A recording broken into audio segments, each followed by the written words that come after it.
एक जंगल में एक गरीब खरगोश रहता था। उसके पास न घर था, न ज्यादा खाना। हर दिन वह मेहनत करके सूखे पत्ते और गाजर के छोटे छोटे टुकड़े इकट्ठे करता।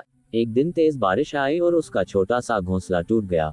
वह बहुत दुखी हुआ, लेकिन हार नहीं मानी। अगले दिन उसने जंगल से लकड़ियां, पत्ते और पत्थर जुटाकर एक मजबूत घर बनाया। उसकी मेहनत देखकर बाकी जानवर भी उसकी मदद करने आए। धीरे धीरे उसके पास खाना भी जमा होने लगा। खरगोश ने समझा कि गरीबी बड़ी नहीं, हौसला बड़ा होता है। फिर लाइक सब्सक्राइब नहीं किया।